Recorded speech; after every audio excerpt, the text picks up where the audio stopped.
السلام عليكم ورحمة الله. السلام عليكم ورحمة الله.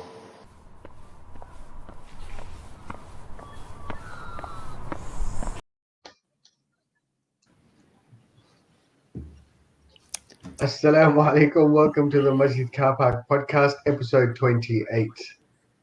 Alaikum salam. Walaikum salam wa rahmatullahi wa barakatuh.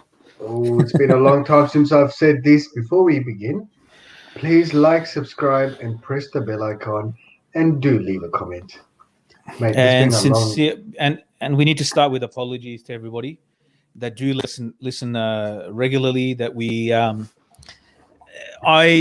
didn't swear that I'm going to not use StreamYard or do on the. I think I mentioned it before on the podcast. I'm going to use we're just going to do it in studio and that's it, because we thought the pandemic was over, and we don't need to. Yeah, we actually did. We really did. I did.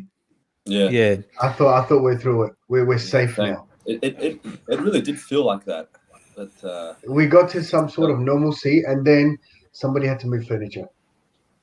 Yeah, alhamdulillah ala kulli hal. But so then, like 1 month passed. Should we not do? Then we only had a 1 week snap lockdown. We're in the 5th week or 4th week of the 1 week snap lockdown.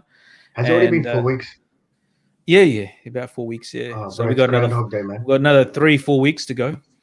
Inshallah, alhamdulillah ala kulli hal. But that's the new normal. Okay, speaking of new normal, I have to say something. Let me just raise myself a little bit. Remember how you had a sticker last time? Guess what?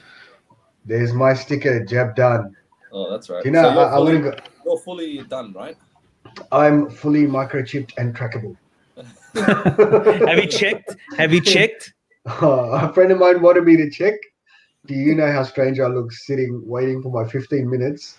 Because after you get the jab, right, you got to wait 15 minutes for the just in case there's side effects or whatever. So I took the tape off, and while I'm waiting, I've got my phone and I'm doing these, right? And I can see people looking at me and they're smiling. I'm like, a mate told me to check it, right? So nothing went off, and then now we it was my second jab. So now no more masks. I can freestyle it, go anywhere, do whatever I want. I can cough anywhere. No, I'm joking. That was a joke. Right? Yeah, we until you take need our the precautions.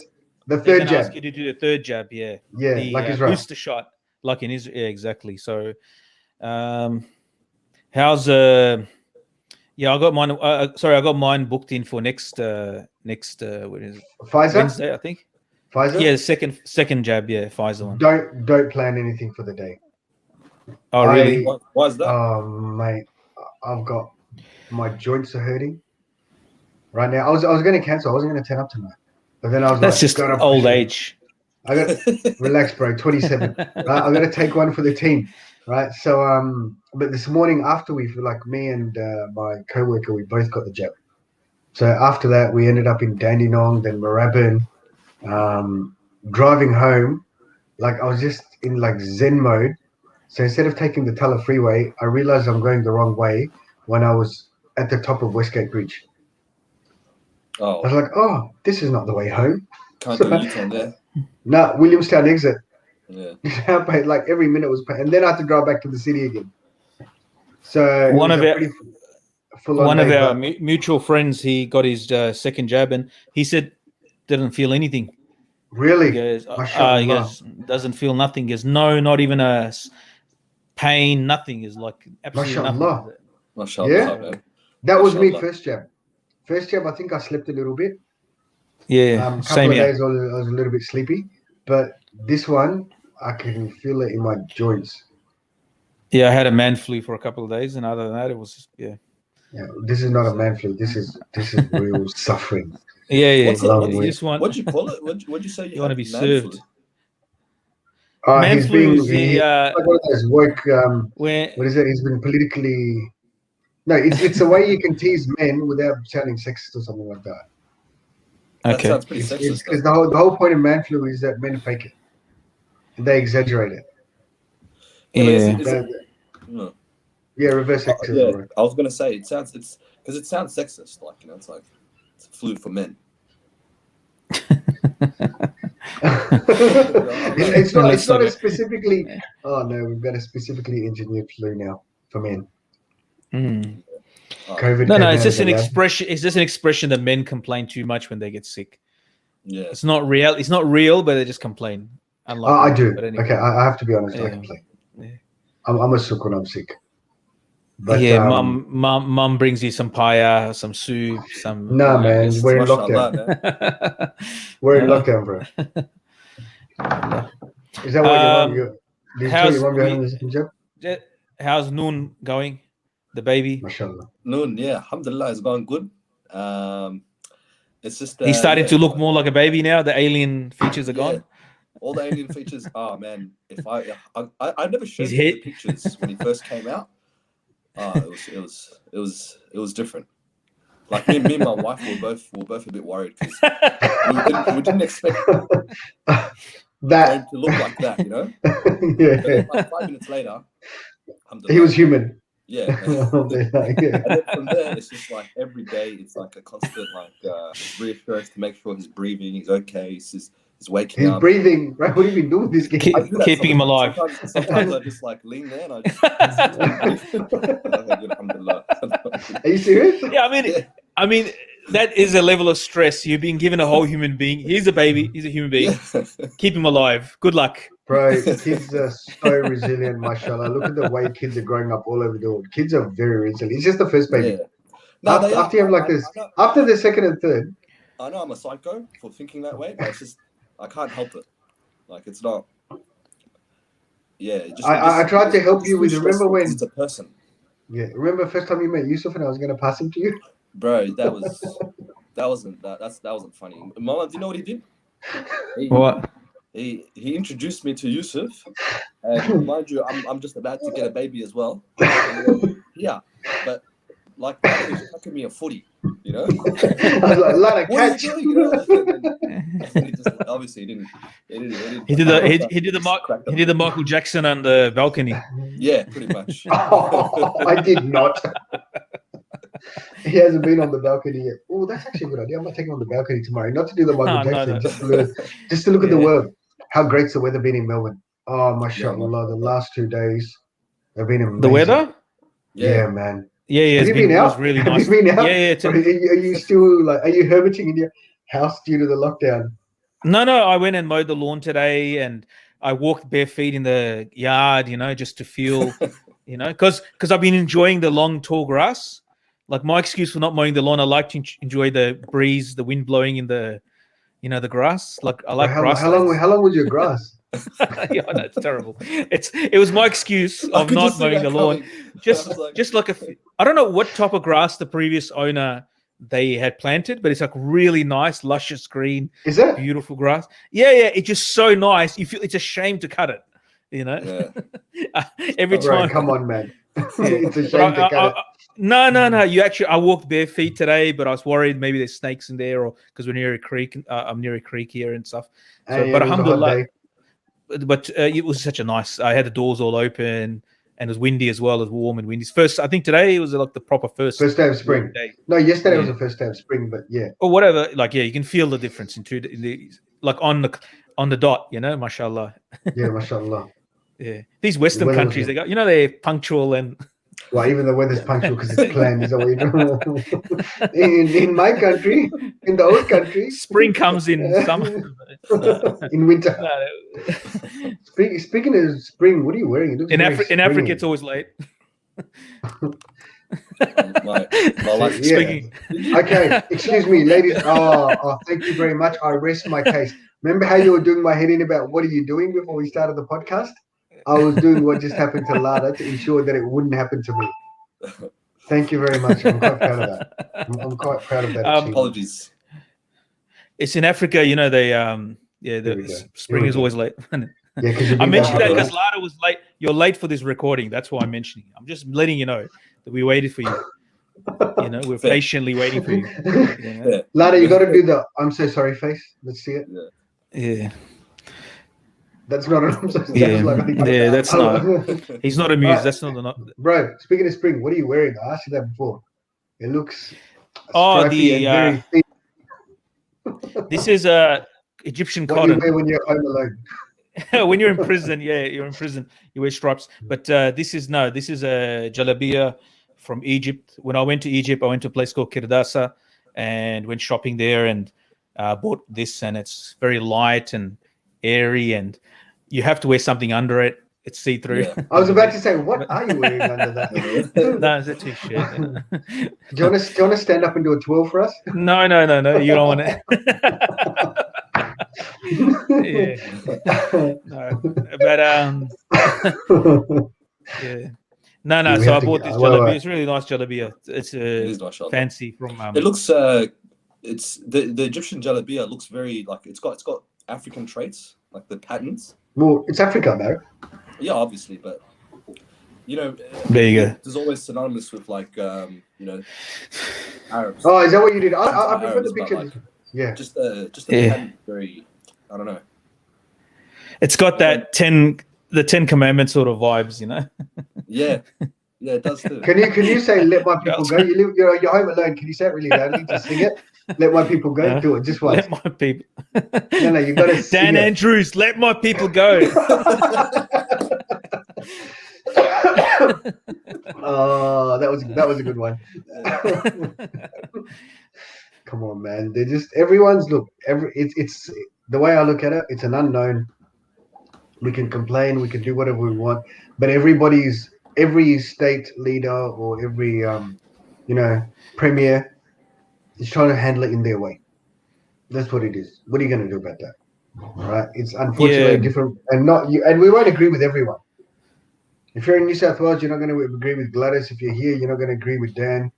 You know, it's what do we do? Yeah, but the annoying part about New South Wales is they keep like poking us for like the last 1 year, especially in our main lockdown when we were like 800 cases, and they were saying you guys are going overboard, you're doing this, you're doing that, and then they turn around and do the exact same thing, and even more harder, sending in the military and going. And their case is like only to the today. western suburbs, mind you, not to Bondi. Sending the but they're sending soldiers to, you know, basically take over some sort of services. It's not just that; it's the way they treat other states, especially Victoria, and it's a Liberal Labor thing, obviously. Of course, and they have, and it's amazing that even in this situation, how they pivot for the next election. Like that's all they care about. Yeah. And they got to make sure they got to put down Victoria or put down Labor, put in its place. And even I think Dan Andrews or somebody said, listen, since we have been doing everything, we've been punished with being given less vaccines, which has changed now because they bought 500,000 from Singapore or somewhere. And like we've been sort of punished for doing the right thing, and they make sure they take because it's coming through the federal government, which is also a Liberal. But now they've decided because Victoria's shown a light on it, the government, they decided, we will distribute equally, you know, and all that sort of stuff, you know. But it's just so plain, like how openly they, you know, and their own corruption, especially the Premier of New South Wales, her corruption and so forth is well known. This is like the perfect storm for her, like just to sweep aside all those deals and things that she was doing, all of that's everyone's forgotten. That's a distant memory now. You know, she's the savior now. She's wearing Teflon, man. Because the thing is, one thing COVID has done is make everybody forget everything. Like, do you remember when the bushfires were on? Oh, Scotty was in Hawaii, and then the sports rorts came out. How many things constantly came out that COVID made front page news? And then, of course, having Murdoch Media, you know, they love News Corp. They love Liberals. Yeah. That's what it's all about. So you're never going to hear the flip side. How many bills have they signed during the COVID? Right, it's unbelievable. Under the rug, just all these bang, bang. Yeah, Sky News, they got banned last month. I mean, the one of the arms of, especially in Australia, of Murdoch, they got banned for their weird because they actually have been spreading conspiracy theories. So for 1 week, they were banned off YouTube, their channel, where most people watch it. Yeah, but every single newspaper that was News Corp, which is pretty much, you know, on the eastern seaboard, all the major newspapers, they had a great day attacking that. Yeah, I don't think a lot of Sky readers, Sky news watchers, they read. But anyway, they become the Fox News of Australia. You know, like honestly, like it's yeah. Someone sent me something this morning as well, like just weird conspiracy stuff. Like who sent me? Lata, he said it. What was it? The 2 doctors. Yeah, He were giving expert advice online and so forth, but they were not doctors. They're not medical doctors. They just one's got a PhD in something, and the others I don't know what he had a PhD in. No, he said he's a PhD from Oxford, but I know that university. One. It was from a place called Oxford in the US. In the US. Yeah, in the US. Yeah, it's not the Oxford. And, so and he had an education degree. Yeah, that's right. Yeah, I remember this. Someone sent me the video. I got the original video of him talking because this was sent from somebody trying to prove that guy's point. I just googled it. It's been gone around everywhere. It's I've got that too. The PhD from Oxford. The original video of those 2 professors separately. I've got those videos of them talking through, WhatsApp and whatnot. And then on Reddit, there's this. They've clinically critiqued them and just shown that these guys, one of them is, both of them are not even doctors or professors. They just happen to have, online degrees that they did. Who knows? Aren't physiotherapists also called doctors in America? They've got some weird classification. Right. Physiotherapy. If from the start of the pandemic, if we had supported the whole thing of this is fake and COVID is not real, we'd be viral right now. Yeah. We'd be world famous, straight up. Yeah. It doesn't have a lot of... I took the second shot today, and every time I pass a metal detector, it beeps. Yeah, as long as you don't get COVID. That's the thing. Like, no, the way I look at it, what are they going to track? Like, I mean, what are they? I mean, is it? What's the worry? Like, the people that say it's going to track, I don't really care about that. No, I think some is tracking, and if you need a passport, if you need a COVID passport, I don't care about that. That makes no difference to my life. Like I've. What we okay? Let's talk about what we care. We've talked about this before, so we might be repeating this. I apologize to the listeners and watchers, viewers. But we haven't talked about this specific thing. Yeah, go for it, Lata. Yeah, and the thing is, COVID's always coming in. What are our lines like? What's a no-go for you? What do you mean? I don't know. Like, let's just say I had somebody contact me, felt sorry for me that I was gonna not have any more kids. So well, I mean, there's brothers who sincerely care for me, and basically, according to them, I've been sterilized. So so I'm supposed to. I mean, so how I don't think there. I don't believe there is a conspiracy. I don't believe there is anything. I believe that there are side effects, and very few individuals affect that. If those side effects were on a very large scale, like let's say 1% of the people getting affected, or 10%, extreme number, then I would say, this is a problem. This is way too much of a risk, But I believe that that's anything you ingest into the body or inject into the body. Some people, because of their makeup and so forth, certain people are going to get affected by it. But now there's hundreds of millions of people have taken different vaccines, right? The side effects are minimal, but there's real side effects. Like there's a brother, his channel, what's it called? Heal My PC in UK. You're about to say ASMR. Really huh? I thought you were about to say ASMR. There's a brother who's got an ASMR channel. Lata was suggesting you're just taking my brain into a weird lane. Lata was suggesting we should do. It makes no sense to me, but anyway. Lata was suggesting we should do a mukbang. No, we should do a mukbang while we're doing this this podcast. We should just be eating. No. So on that note, so for me, it's like the system, because it's a medical thing. The muftis are given fatwa, the main ones, AstraZeneca and Pfizer. It's got no haram ingredients, number one. That's like from an Islamic perspective. Secondly, the experts and the consensus of the field is that it's safe. Right? So that's sufficient. For me, I don't need more than that. Like that's but people also worried that it's a ploy that, like, in a couple of years' time, we're all going to drop dead to depopulate the world. But that's not what How the would experts are saying. How would you The fake PhDs and the PhDs got nothing to the field are saying stuff, but actual immunologists, virologists have to, and from what I've read, and But for people who are in that field, who work with vaccines, who are immunologists, work with viruses, they've said no. This is not how it the works. flip side to that argument is that all those people that are trying to speak up against the vaccine have been silenced. They've been So you can't their get both views sides. are out there. Their views are out in the public, and even on TikTok, I saw one lady. She was giving her explanation of what the mRNA or the Pfizer vaccine, Oh, what yeah, it I does. saw that. And then there's a doctor that was And there's like a PhD in like Yeah. and she goes, no, that's not how it works. So there is a level of public discussion, but the problem is that the intricacies of that would probably not be the interest to the anti-vaxxers. The anti-vaxxers have taken a sort of like a superficial understanding. They're not doctors. Where are the doctors? Like, to discuss it. They're basically reading headlines, and they're reading the headlines, and the headlines are, what they're interested in. They're not interested in a medical breakdown on, like, what's in the ingredients of these vaccines. Because I think part of the reason why it's important, why the government has to shut down that nonsense, and like YouTube and Facebook is, the governments have dictated to them, because it's a public health policy issue, not just a freedom of speech issue.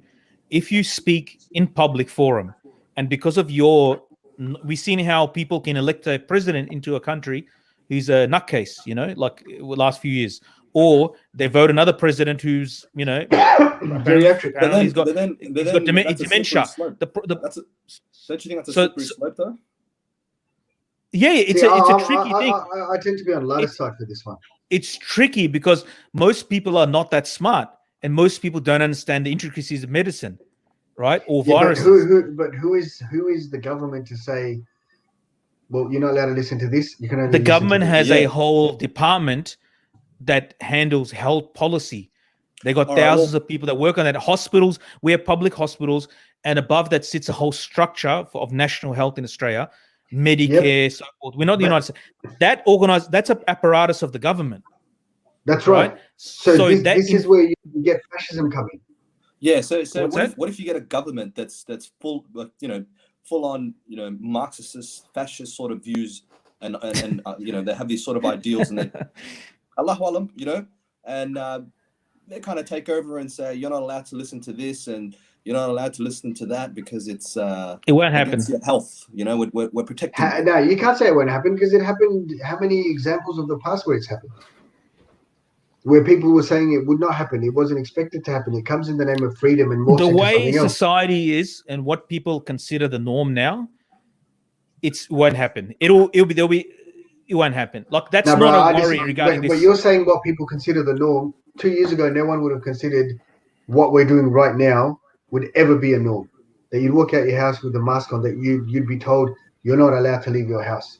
I'm not an anti-vaxxer. I mean, I've had my second jab. Yeah, but this is when it comes to emergencies. For that emergency, this is why they have emergency laws, and they have an end date on it, right? I think it's a slippery slope. Dan Andrews cannot. There's a limit to what he can do, right? There will be a point where people say, nah, even the police, they've been trained, right? They're also from this society. This is not the Gestapo. This is not, there are structures and check mechanism in there to make sure. And then the next election will decide he's out, if people don't like it. I'm not worried because I know what you're saying, but it is a public health emergency. It's not a normal medical. Listen, I get that. That's not my issue. My issue isn't that. And I understand that, the government say, well, these guys have to be taken on because they're spreading false views. My issue is that if we talk about freedom of speech, and if we're allowing freedom of speech, even if their views are completely warped, they should be allowed to speak their voice. No, but then at the same time, the government. Not when it comes. It's not a matter of ideas. No, it's not a matter of. Sorry, Lata. This is not a matter of ideas. Lata, let me just get this out. This is not a battle of ideas. right? This is people's lives are at stake. That's the difference. You're talking about philosophical. People can discuss the political system, criticize people. We're not talking about that. We're talking about a public, a health crisis, emergency, where people are dying from it. It's totally different. You can't put that in the same category. You can talk about everything else. The fact that you can still attack Dan Andrews and mock him, that still exists, right? He hasn't changed that. There's no laws for that. He personally can be called a dictator. You can abuse him, all that sort of stuff. Dan. Yeah, like we heard it all, right? And Dan we can criticize the policy, but the problem is it's a public health emergency and the people's lives are at stake. It's like if there's an emergency and a country invades you, Australia, for example. If the Australian government sees fit, they say, all right, conscription is compulsory now. Because it's emergency, they can make that determination for that emergency. And they've done it in the past as well. So it's extraordinary events require extraordinary measures. That's the way to look at it. The idea that we should behave the same now that we did 10 years ago or 5 years ago, 3 years ago, that's those nonsense. Days are gone. Huh? Those days are gone. Yeah, no, they'll come back inshallah. Don't worry. Reminiscing. Reminiscing when you could just walk down the street without a mask on. Everyone's standing in line. One guy's coughing, and people aren't freaking out because he's had a cough. Isn't that such a bizarre thought now? No, vibe to go through. Like you're in public and you have to clear your throat or you have to sneeze. Oh, and you think 10 times before you cough. Yeah. It's like, everyone's going to think I've got the virus. Yeah. There's some strange side effects of this whole issue. Look, I think more than those side effects, it's more we need to worry about the mental health of people that are stuck at home. So much stuff's going on. Yeah, suicide lines, the calls have increased. Teenage suicide has increased. Teenage mental health. Yeah, they're the ones suffering apparently the most. This is like, right, especially those who are coming of age. Like, this is like the defining thing of their childhood. So exactly, and the thing with that is, I think for anyone listening, if you do have kids, talk to them. Open those lines of communication. I asked my son. Let them be stuck in their I asked my son, "Are you feeling suicidal?" He just cracked up laughing. He thought it was the funniest thing ever. Bro, I don't mean to joke about other people's, but I'm talking. When I read the article, I went to my son, my older one. My older one's okay. He's 18. He's apprenticeship. He's working full time. So he's okay. Like in the sense of, is he out? Is he working every day? He's an essential worker. He's working through the whole last 3-4 months. So he's okay. Like he's enjoying life. He's making money. So he's an essential worker. But I said, make shukr, man, where you are, what you're doing. Like he's 18, so I said, make shukr. But the younger one as well. Like I had a chat with both of them. Had a, they, alhamdulillah, they're okay. Alhamdulillah, they. I think deen and being in salat and amal and just family connection with grandparents and talking on the phone. It's massive. All those, you have at least that it evokes the pre-lockdown memories of, they have connection with all these people. I think connection is a big part of the averting any serious mental health issues and effects. I get the pandemic, I get the lockdown, but I'm getting over it. Yeah, it is tiring. It's exhausting. Like I'm an essential worker, so I'm out. Like today, I was all over the world, right? Just because there was a lot of stuff going on. But even when you're out, and there's a lot of people out, but when you're at home and it's locked down, you can't visit anyone, you can't do anything. It's you get over it. I've been walking a lot, so that helps. I've been walking. How much can you walk, How much can I walk? I can walk long distances because of the thing is, because of the essential worker thing, I had to go into the office, so I just walked there instead of driving. I just walked there. Nice. So it made it a lot easier, alhamdulillah. So but last weekend I was walking past Princess Park. Is it Princess Park? Royal Parade. bro, that was a super spreader event waiting to happen. Like I'm walking down that street, down Royal Parade. Was this like maybe like 2 weeks ago or a week ago? No, on last Saturday or Sunday. Okay. I was walking down Royal Parade, and you come to the park on the left. Yeah. So you're coming down Sydney, the park on the left. It was so packed. I got so paranoid. I actually crossed to the other side of the street. I couldn't relax. Yeah. I'm thinking, how have you reached the stage that it's like I just thought it was a super. People just don't care anymore. It's been. But the fact I'm talking about my scary. thought process of going, oh my god, what the hell? Mm. There's a lot of people in one area, and I crossed the street. Yeah. What was it? What was the event? Well, it was just a nice day. Everyone was in the park, but it was packed. All, like full of families, people sitting down having picnics. That's crazy. Yeah, they had the. So go on. What's that? I was gonna say, are we gonna talk about the main situation of what's been going on? I'm dying to talk about it. What's that? You guys, the Afghanistan. Yeah, Afghanistan. Oh, okay. Let's get some important things out of the way first. Okay. AFL has moved to Perth. AFL Grand Final has moved to Perth. But the MCG has got an extra year on the end of their contract added. Okay, interesting. So and like I was just wanted to say something about Abdul Wajid, what he said regarding getting over it. It's tiring, like doing Jumma's live streams, and it's actually more. I mentioned this before. People think that because I still get to go to the mosque and pray in there. The problem is it's an empty mosque. It doesn't feel like a masjid anymore. Like it's still, the building is there. You realize it's the people that make the masjid, obviously, and it's the amal that is in there. So when you lose that, like it's more depressing. Like for me, just like me, one other person, muazzin comes or someone comes with a camera or whatever, So it's just like dead, like just like a ghost town, It's just such a weird feeling, and then like it's tiring, like doing it, because we keep telling other people to have sabr. I need someone tell me. There's only one brother calls me to check on me, like no offense to the rest of the ummah, all the muqtadis in the masjid, the brothers in the masjid, Allah forgive you all, but there's only like one or two brothers just to check if I'm sane, still. Maulana? Yeah. Maulana, are you doing okay? I'm okay, alhamdulillah. But it's like the tank's getting emptier and emptier and emptier. Look, it is. Mine's close to empty. Mine is close to empty. Yeah, it does feel like that. It feels like that. I suggest you call Beyond Blue. What? Abdul Wajid said his if you're on a serious note, if you are feeling like that, where you do feel empty to that level, definitely call Beyond Blue. Look, this will pass. Got people on call, and they help out. This will pass. Look, in Afghanistan, they've gone through nearly 40 years of war.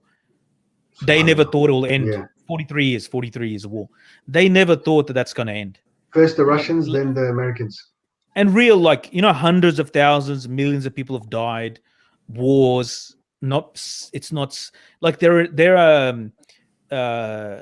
like traumatized nation, I reckon. Like in a way, their iman is what keeps them going. But what I'm saying is that people have gone through that.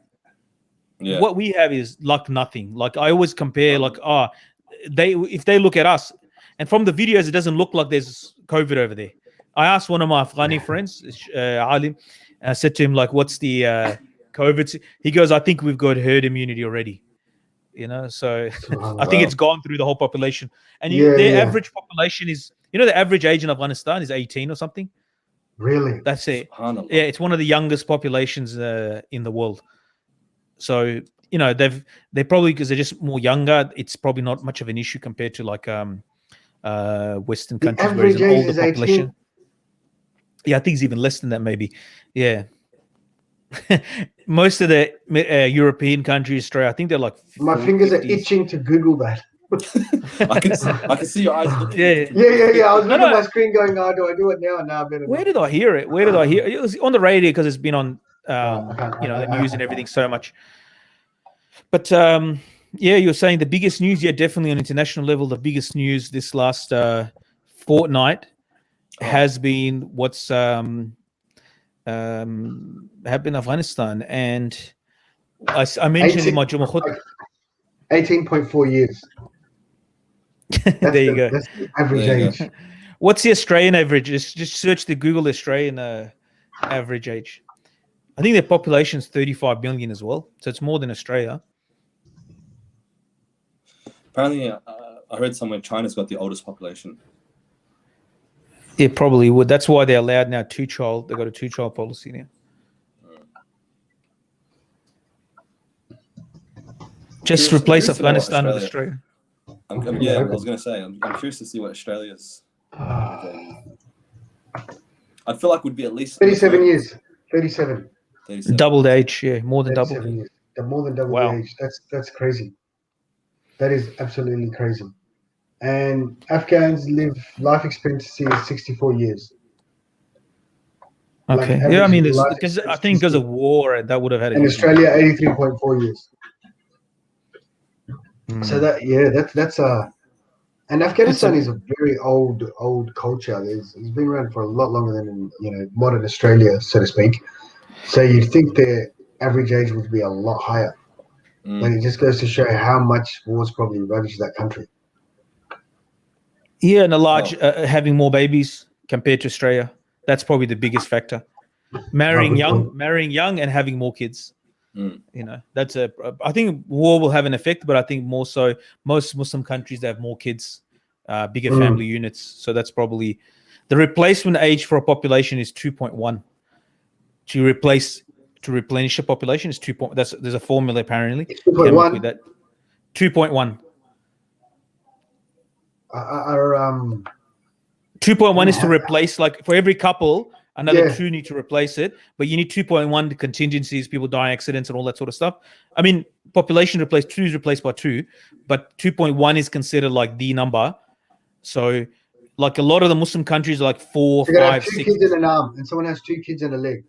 Someone else has 2 kids in another leg. Pretty much. We're talking about spread over the population. So if you have 3 kids, you're basically averting the old people. Just like Japan's got that problem, they don't having as many kids. So like France is the most in Europe. I think it's 1.9 or something. Like Europe is like in trouble.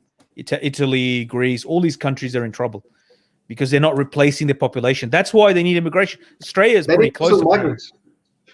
Huh? They need Muslim migrants. They need migrants, not necessarily Muslims, but they Migrants a lot of have it. Large, yeah. What's the birth rate in Australia? 1.74. It'd be curious. Actually, you know what? I want to find out. Australia's in trouble. 1.74. Yeah. But do you think people are starting to have more kids or less kids now? In COVID or before COVID? In COVID, probably more. But I think people are having less. And I think even with COVID, people are probably reluctant to have more kids, saying, what sort of kids do I want to bring into this world? The ones that have, like, pure, I suppose, what's the word I'm looking for? The ones without a background in terms of reliance on Allah subhanahu wa ta'ala or all that type of stuff. Why would I bring a kid into this world? Lata, what are you looking up? We're all just looking up. Your audio is not very good, Wajid. I think you're away from that. Just fix your mic. I was just looking up the how do I sound now, the rate between. You sound exactly the same, but you're acting weird. All right. I think we need to get better microphones. Yeah, inshallah. Inshallah.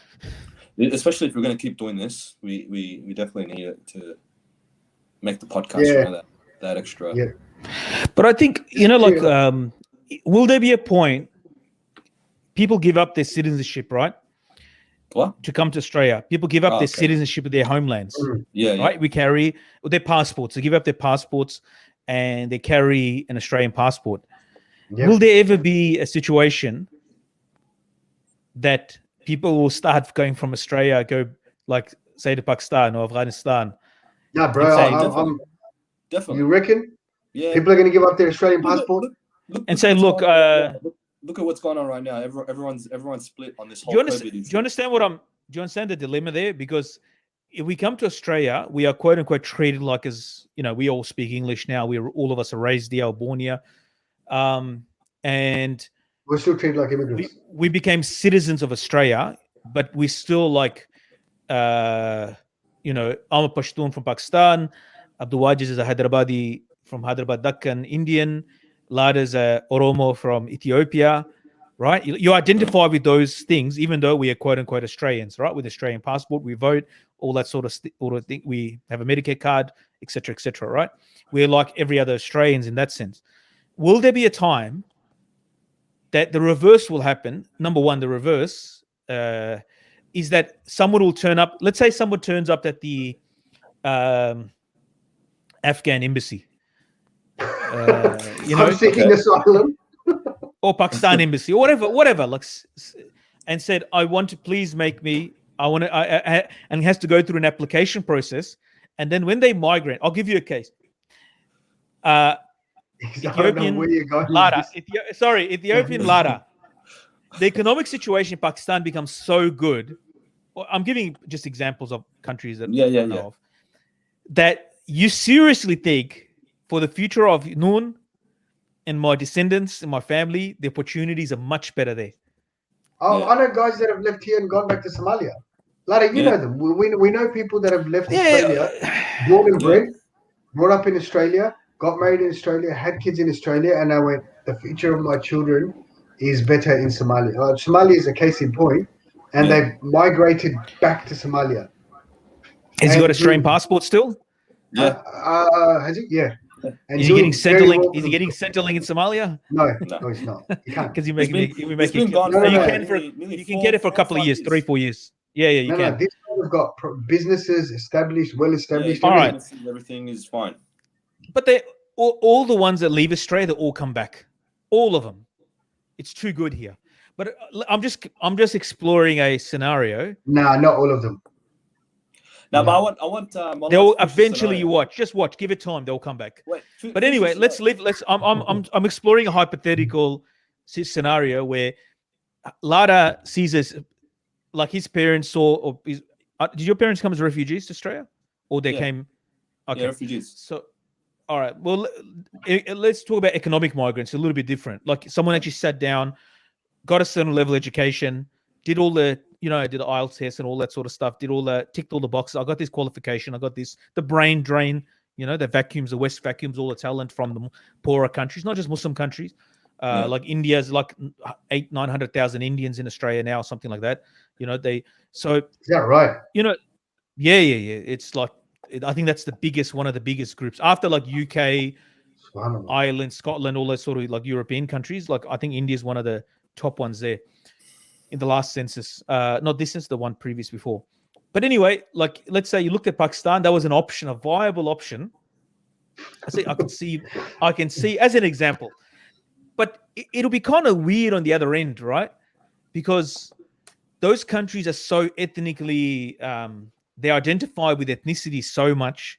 Like I'm Pashtun, I'm Punjabi, I'm Balochi. As an outsider, you're not going into a country here where it's very individualized, very you can live your own life in neighborhood. You got nothing to do with the neighbors. Like I got this street. I live in this street. Next door to me is a Muslim. I think the next door is a Muslim as well. After that, the rest of the street is like I don't know who they are. They are not linked to each other culturally, or everyone's in their house doing their own thing. Yeah, everyone's doing their own thing. Which is very different if you go to, let's say, Pakistan.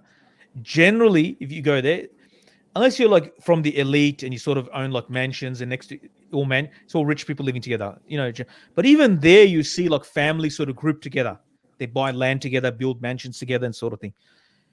And then they still, you know what I mean? One of the simplest examples is we're doing the podcast from home, right? This is in Australia.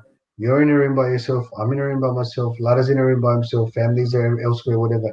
If this was in India or Pakistan, behind us, there'd be like 50 people trying to look at what's going on. We're trying to just get onto the podcast. Just next to their facing. Like, it's just with the whole neighborhood. And when we go back, we're not seen as an Indian that went overseas. We're seen as Aussies, Australians from India that have come back. That's what I was going to say. Like we're not accepted there. We're not accepted here. This is the curse of the first generation. And that's why I gave the example of a country, not back home in your own country, Ethiopia, which you might have cultural language ties to. I'm giving another country that only ties maybe is Islam, right? As an example, right? It's Indonesia or Malaysia. Yeah, like and that's more likely to happen. You're talking about some random country that you wouldn't even people would never expect to migrate to, right? Like Afghanistan. Yeah, and the problem is that the countries that did do well, like the Gulf countries, they didn't become like a westernized country. They became like they closed the doors to everybody. No one's allowed to get citizenship. So except like Emirat now is sort of trying to make like a hybrid sort of, but it's become like, it's a very weird country, right? Everyone says that about it. It's like a very fake country, very weird country. Yeah. So it was just like I was just thinking about it. Like, what if when does the reverse happen? When people say this, like, why am I paying so much taxes to keep all these old people alive here? You know, like paying high taxes to keep the older generation, because that's one of the reasons to pay high taxes for the medical bills of old people. I could just go to this country. They're not going to tax me that high. The job opportunities will not be there. The electricity comes on and off. The internet might be not so fast. You know, I mean, these are the lifestyle things that. Bro, you missed the creature comforts, though. You missed the creature comforts. Yeah, I know. But I'm just imagine I'll be the creature comforts all when there. I go, just having a shower. You have 24 hours electricity, 24 hours fast broadband. I mean, I'm just kidding. It's hot water, man. You have a good job. Hot water. A good job. But what if you do have all those comforts? I'm not talking about refugees. You have the lifestyle that you want, and you're in a Muslim country, and you leave Australia to go to get the city, and like it's something that people aspire for.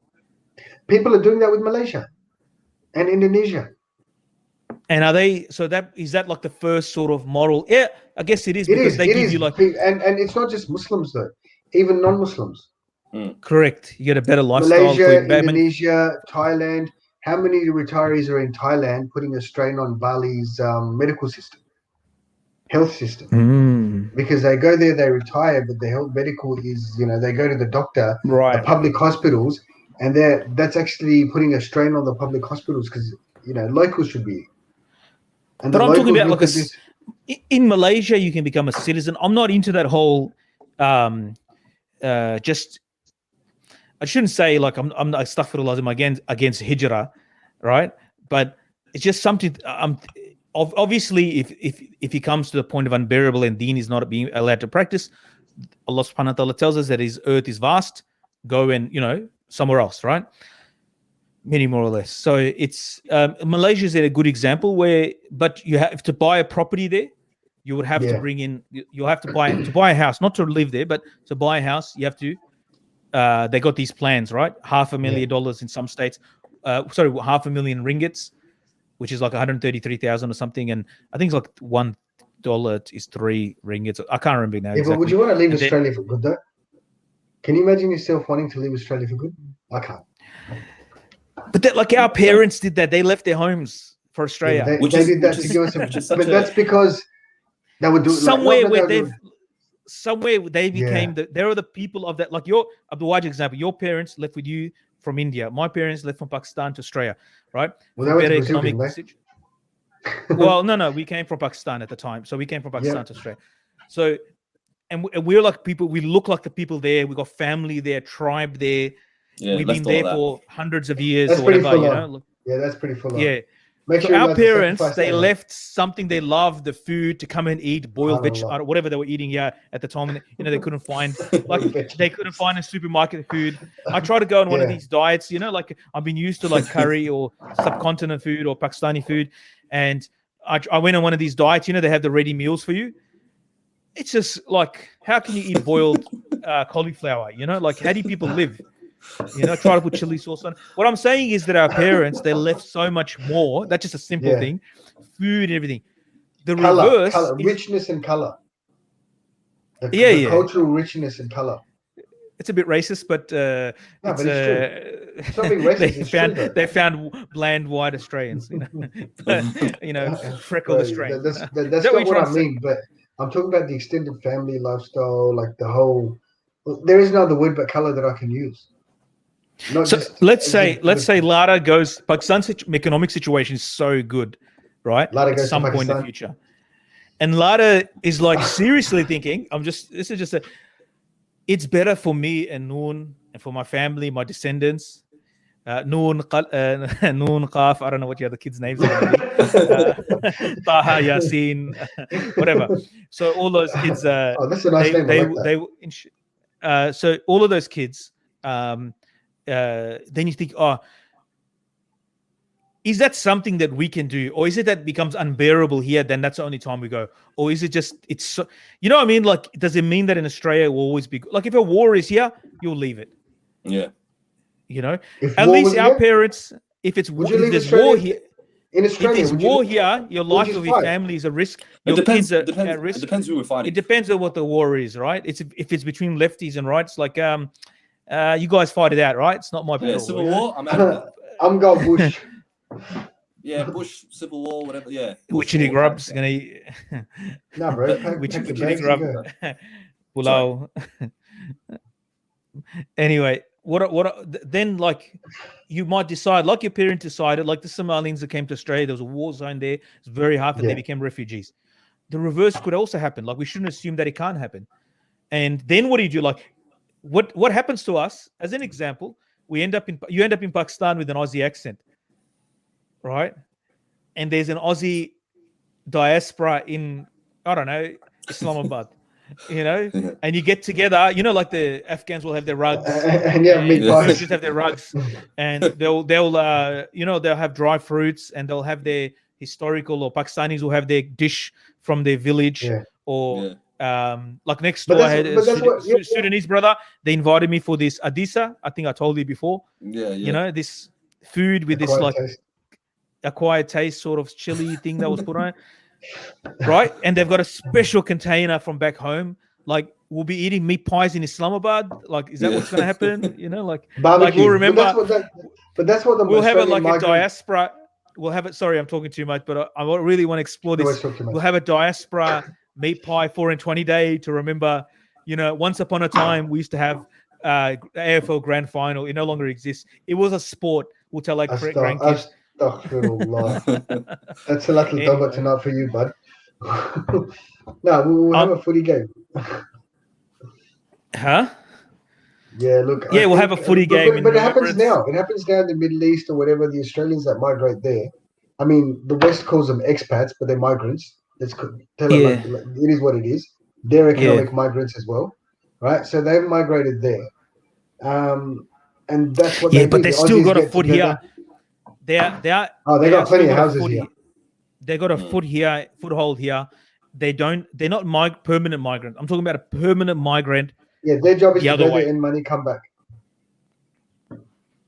Yeah, exactly. They're I using that can't country. imagine- I can't imagine anyone, but you know where it does happen? From a Western country to a Western country. You do have permanent migrants from the UK to Australia, from the US to Australia. That's true. Now they're going back. Yeah. They're not coming here. They're not actually going back Well, because of that's- COVID yeah, and the because economic of that. situation. But without COVID, they'll be here. Right, they'll be back. They'll be back. Yeah. Once they get there, they realize life and realize how good Australia is, they'll be back. It's that simple. Yeah. Allah Yeah. Alam. Allah knows best. Have you I been think- to the UK? It's pretty. Malone I've has. been. You've been. He called me once walking down some street. I'm like, bro, I heard the adhan in the background. That's Yeah, what that you was in call a London, East diaspora. London. East London is a big Bangladeshi mosque, and it's on speakers. It's like the Richmond of it's like Richmond to me of Melbourne. And just imagine in Richmond, there's a big masjid. It's like a 7-story like apartment building, but it's like part of it is huge. It looked like an apartment building to me, but it's a massive masjid, huge. Like in Juma, they got a sign language guy, and it was like amazing. Like Subhanallah. yeah. I like the freedom that they give them to, like. So you said that they have speakers with the adhan, yeah. So I mean that whole area is Muslim, man. It's on low How come volume, but today, you can. even Fajr? I can't remember. I wasn't there Fajr. I heard it for Asr You didn't wake after up for Jummah. Fajr? Yeah. I mean, I wasn't staying in that area, so. But Still. I was staying in another musalla in the other side of town. It's a pretty big deal though to have adhan in a Western country. Yeah. Yeah. Be allowed. I mean, there was one brother I remember in Melbourne. He's Pakistani. He came to Australia, got a job with this company. The company sent him back to Pakistan to work for them there, like within a month or two or something. I can't remember. Oh, he's And loving it. Yeah. Like he's And working. was he getting paid Aussie dollars? He's an Australian. He's working as an Australian. But he Oh, literally he'd got love here it. and then they sent him back. He I would never be met him. I loving spoke it. to him on the phone. I was supposed to Mashallah. meet him and so forth, and never got to meet him. And they brought him. He came here, got the job. They said, "Well, we're opening up a factory someday. We want to send you there because you're from there." And he said, "Yeah, all right." But he's getting paid Australian wages, medical benefit, the whole works. Like And they would have provided a house and everything for him. Yeah. Like he hit the jackpot, you know. But it was. So It was. basically, what you're saying is you need to go to Pakistan, and a company there says we're opening up a factory in Australia. We want you. But See, they'll pay you rupees though. It's yeah. Good point. We'll give you What's that? $100 a month. he just reminded me they'll be paying in rupees. Because the If scenario. you go to Pakistan and a company sends you back to Australia, you migrate to Pakistan. Yeah. Yeah, good So point. I was just thinking there has to be a point. There has to be a turning point where people will. Or are those countries so written off that they'll never be as prosperous as a Western country, like a Western country? At Not this in point our in lifetime. at this point in time, Yeah, Yes. not in our lifetime. They're written off. I think for them to make a move that high, a lot of things have to change, and we're talking about cultural change, generational change, and that's the whole point. It's generational change. It takes generations. But not just that. Malala was mostly talking about things that are affected by economical status, right? So for and plus, they're not white. Uh, No, I'm not. No, Why think does about that it. matter, though? What I'm talking about is look at all the Western countries, man. yeah. All right, they are the most developed. Right, Australia. Why is Australia Australia? Because the English migrated here, and they will always obviously support this. When you had, for example, when you had all these things, there was a time when all these terrorist bombings were going on and this and that, and then the Eiffel Tower was lit up, and the Leaning Tower of Pisa was lit up, and the Burj Al Khalifa was lit up. What about when the bombings happened in Turkey? What about when the bombings happened in Pakistan? Were those flags lit up on those things? No, they weren't. Yeah. So it's also about support, and I think this is one of the reasons. Also, you know which continent is realizing this though, more so than any other one? Africa. Mm. There Why are do you say countries in that? Africa. Well, look at the business is booming. There are Like in countries in Canada. Africa that are saying, "Okay, we've had enough. We're doing it our way." Yeah, the Ghanaian president is very good like that. He's cutting all ties with all his European counterparts. He's literally kicked out all European companies. And the danger with that is a coup will happen, or one of them will get killed, or something like that. Yeah, Nah, but CIO will engineer something. No, but what he's done is he's used those Western companies to prop up his own companies. So these Western companies trained like his own citizens to operate and run these machines, and then he later on just operated these companies nationally, like government owned. Lately, one of the things that's interesting as well is the way in not just media, social media, literature, the way the West portrays itself. I mean, we're part of the West as well, but if you just recently, I started rereading 20,000 Leagues Under the Sea, Jules Verne, right? And I'm reading that to my nephews and nieces, just like this Zoom thing, right? And as I'm reading it, it talks about the English gentleman, the proper English gentleman, Phileas Fogg, and then it's talking about the Reform Club, where they are, right? So they're in this Reform Club. It's where all the gentlemen meet, the cream of society. But the whole book doesn't talk about just outside the door of the Reform Club. Sorry, cough. There's all these people being shipped to Australia, the colonies, as convicts. or when they talk about Phileas Fogg's journey to India. But that goes back locals. to, you know, the whole notion of Colonization. or the winner of history, or the winner of the wars writes history. Well, The that's what's victors happening write the history. Yeah, that's the one. The victors write history. Yeah. The okay, funny thing is, when it comes to Afghanistan, it's the losers are writing the history as well. exactly. Like I watched a lot of just watching the news this week, the last 2-3 weeks, since the defeat of the US and its allies, including Australia, them leaving the country. I'm watching the local, like on the street, the YouTubers and the people doing interviews and stuff, and also Taliban statements, and reading some of the Afghan analysts. There's a really good podcast, Afghan Eye. These guys are like brilliant. The analysis, 1.5 hours, 2 hours. They talk about issues, and they're Afghans. They know all the insides, and they go into quite deep into the issues. But very interesting watching how the Western media, including Al Jazeera, which is based in Qatar, which is a westernized media, it is unbelievable. Like the lies, the spinning, like of. But this is my point. Do we not understand as a country in Australia or whatever? Afghanistan was basically another Vietnam, right? It was we went probably in worse there, than Vietnam. We went in there without a mandate. We went in there as this coalition of the willing to stop terrorism or whatever you want to call it. We had Aussie soldiers die for no reason. Yeah, in vain. And what happened? What has happened to Afghanistan now? And one thing, like Scott Morrison, he said, look, it's not in vain, or it wasn't a waste of life, because when you're fighting for freedom, it's never in vain, or something like that, right? What the hell is he talking about? We're fighting for freedom.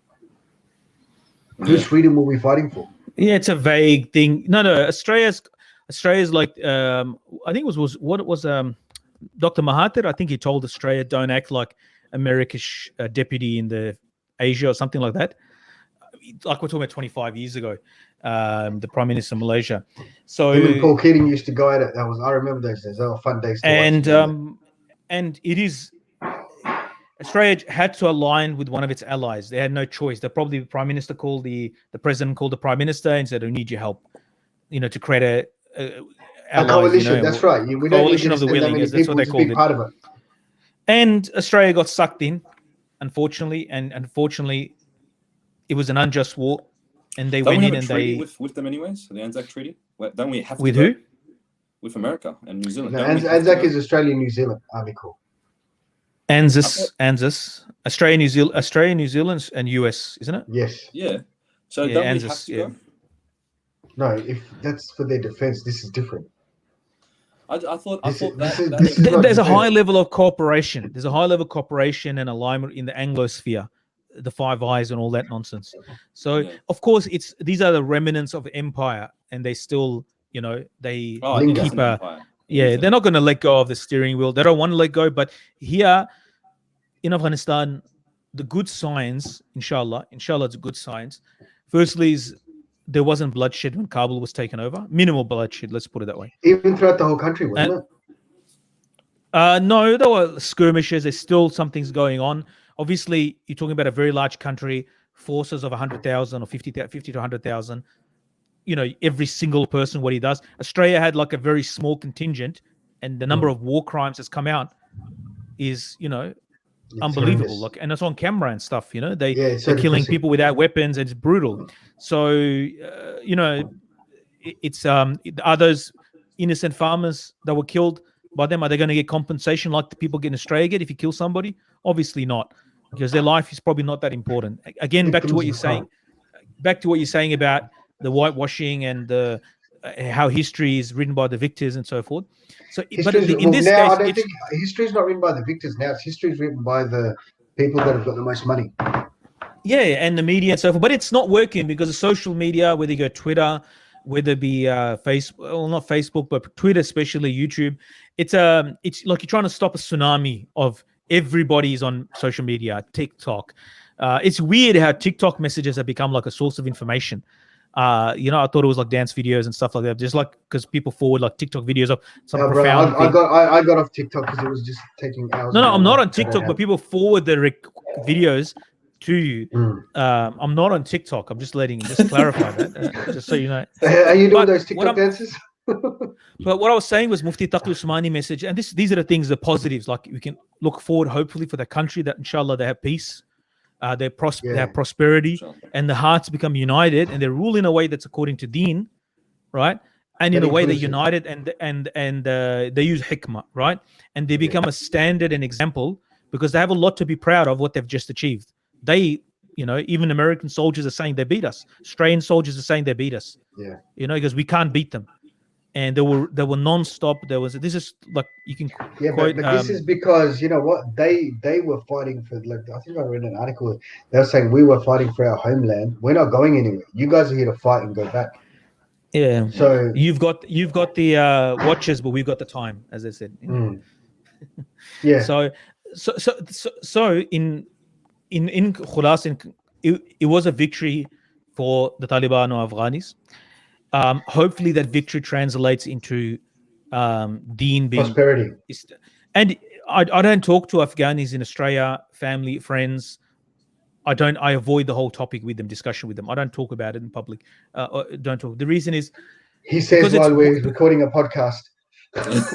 No. Like seriously, I don't talk about it like on a personal basis. Just to let you know, this is public. I'm not Afghani, so I don't have a stake like directly. As a Muslim, I do, but not as an Afghani.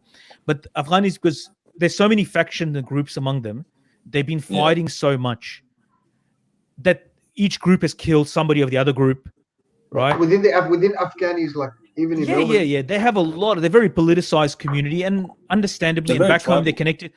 They're very tribal. They're connected to this guy or this group and so forth. And there are sensitivities. Some will be connected to through family, through, there'll be a relative from the Taliban. The other one will be connected to something else. The religious ones will have a different view. There are secularists, whatever it is, because there's groups exist over there, they fought each other.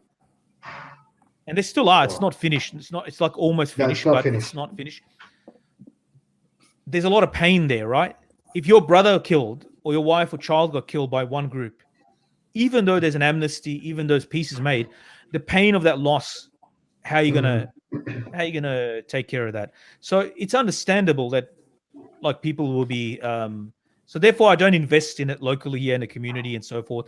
We make dua for them.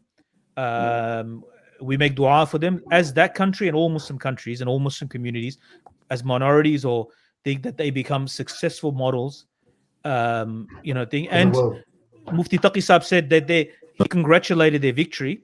What did he say in his tweet? He congratulated their victory in the sense of that how they took over the capital and so forth with minimal bloodshed, like to get because people forget what happened 30 years ago when the capital was rocked, the cities were ruined because factions were fighting against each other. So in a big way, that's a big shift. Also, in defense of the Taliban, I mean, I don't remember anything about Afghanistan before September 11th. Oh, really? No. The Taliban were ruling. The problem is what people don't understand is the factions that were fighting before, they ruined the country. The Taliban came in and filled the vacuum because they were united. Now some people say they're Pakistani agents. I don't believe so. It is in Pakistan's interest that there's a stable government next door, whoever it is, that is not friendly towards India. But this is an Indian-Pakistani problem, and they should just stay out. Both of them should stay. Excuse my language, but there's an absolute shitstorm on Twitter. Pakistanis and Indians going at each other constantly.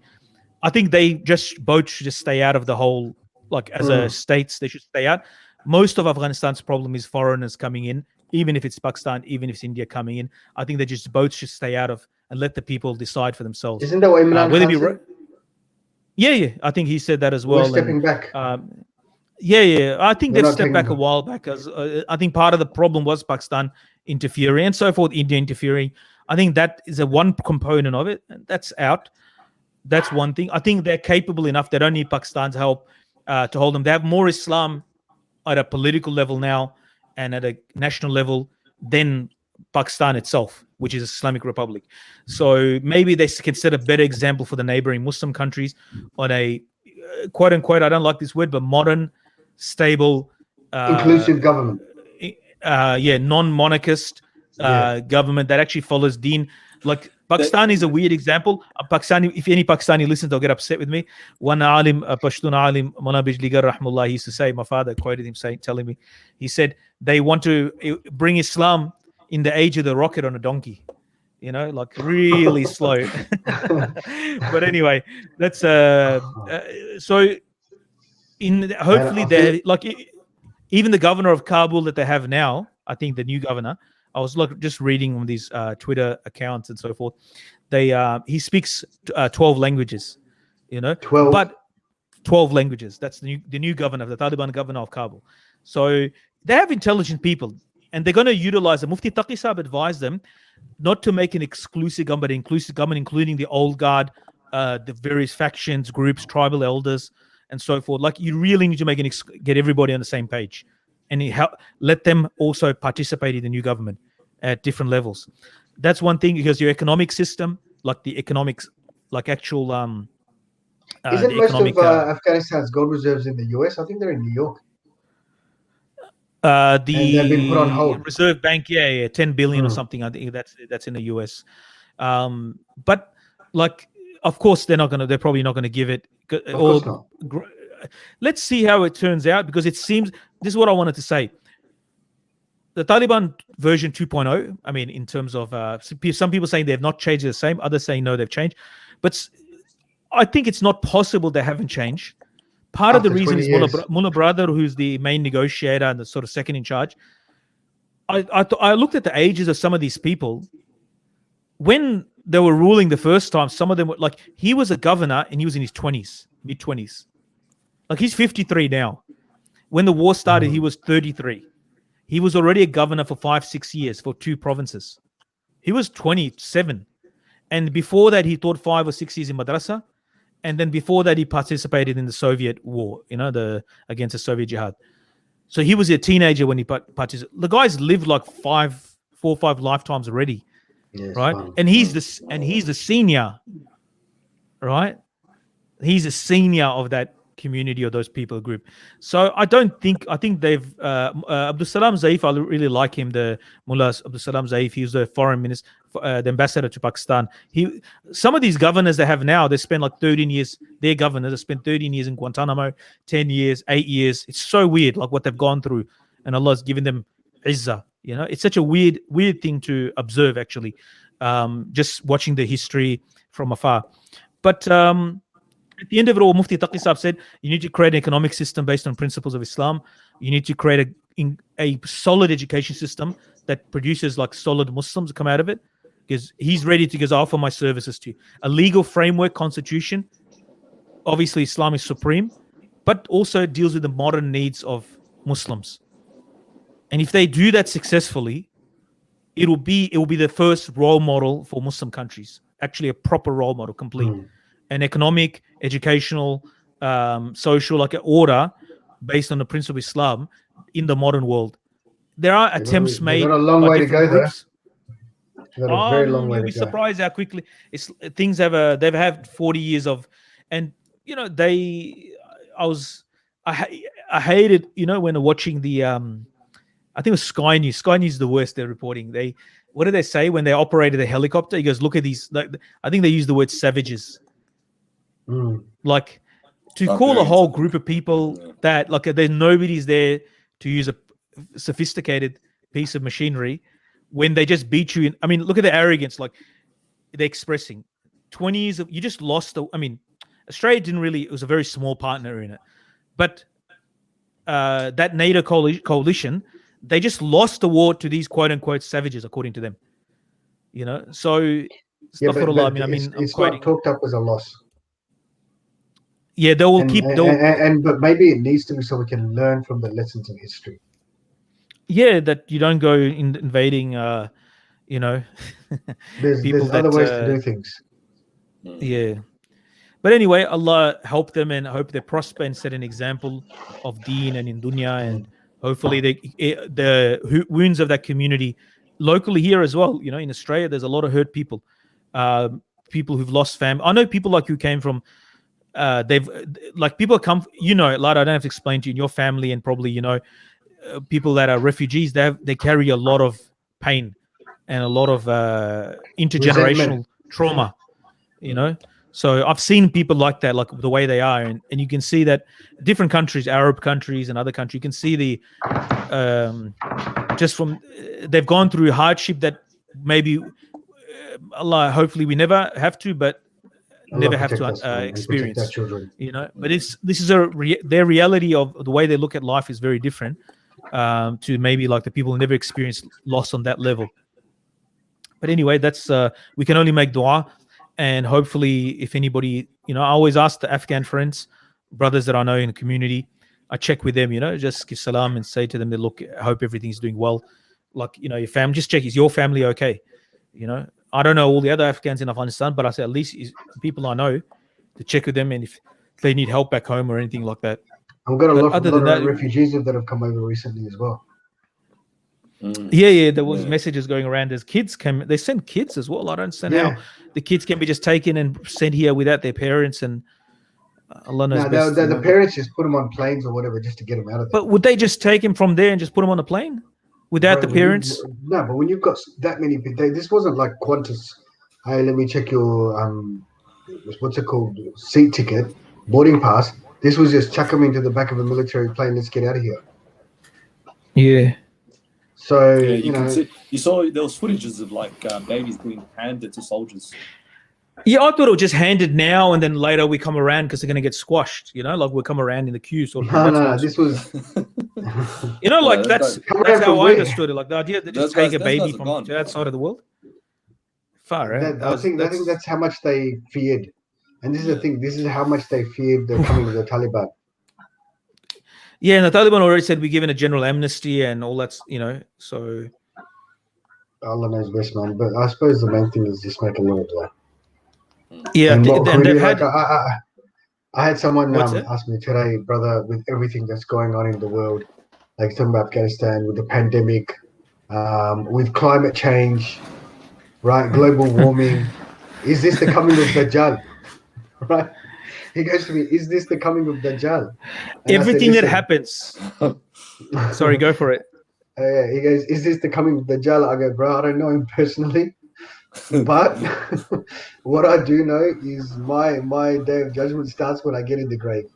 You got to look at and I said to him, okay, you have to look at your immediate area, what's closest to you, and how you can impact that. And you can't make an impact in Afghanistan. You can't stop those glaciers in wherever they are melting. But what you can do here is make sure that every person you interact with, you make their life a little bit better. Okay, put your plastic in the recycling bin if you're worried about global warming. That's what I was thinking about. That's all you can do. What am I going to say? Right? Plant a tree. I can't afford a Tesla. But people are. I think people are also overwhelming themselves, and even especially during lockdown because you've got more time to think, right? So people are overwhelming themselves with the problems of the world. They're going, right. Oh my God, I can't solve this. How do you connect? Like when it's lockdown, you jump on online. Social media. Yeah, social media tends to, overhype. Exaggerate. Yeah, exactly. Yeah, exactly. Right, like that's what I say. You live in this over-exaggerated reality of like, things are just ending or whatever it is, but you go outside, it's fine. Bro, what you got to do is just and this is the thing for anyone listening or anyone that's worried is your immediate circle, anybody you interact with, even the person at Coles. Smile. How you going? Are you okay? Whatever. Just make their day a little bit better.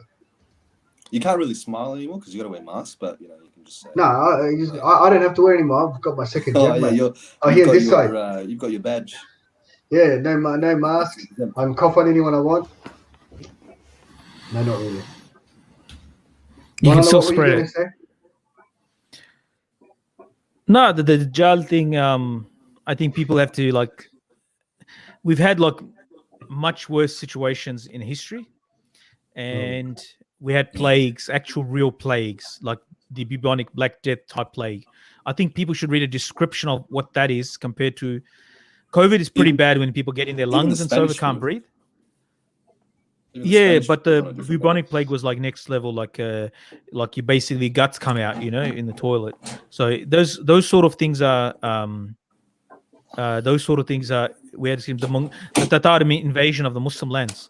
You know, we The had some Tatar hard. meat invasion. The Tatar, the Mongolians, when they invaded Yeah. the Muslim world, Yeah, yeah. Genghis Khan and his sons and grandsons. So those, I think he's been given the orders to put headphones on. Sorry, guys. The boss told you, huh? Yeah. No, not headphone. Just I wanted could to see the charge fear in your eyes. Anyway, I think we'll leave. It's getting late now. We'll leave it there. But I think people just look. This is a test from Allah Subhanahu wa Taala. Every hardship that comes is a test from Allah. Every ni'mah that comes is a test from Allah Subhanahu wa Taala. As Muslims, we have to acknowledge that these are things. And how long will go for, we don't know. But I think spending time in the dhikr of Allah, switching off the news a little bit, stop trying to connect dots where there's no dots. At the end of the day, your salat doesn't change, your dhikr doesn't change, Allah doesn't change, His deen doesn't change, right? Make dua for everybody, make dua for the ummah. Despite the COVID situation, like despite all this hardship, in that country, Afghanistan, peace has prevailed. I mean, think about that. Like a war has stopped in COVID, in a pandemic. Yeah. Like think about what they're thinking. That's why they're celebrating. Like many are celebrating, they're expressing happiness, right? Because a war, or many wars, multiple wars, and hopefully it stops, inshallah. But for them, their happiness is what? There's peace. Like the 24 hours, like one of the Afghan ladies on a Twitter, she said, I've never had 24 hours continuous electricity. It's the first time. There's like 2 weeks I've got continuous electricity. Why is that?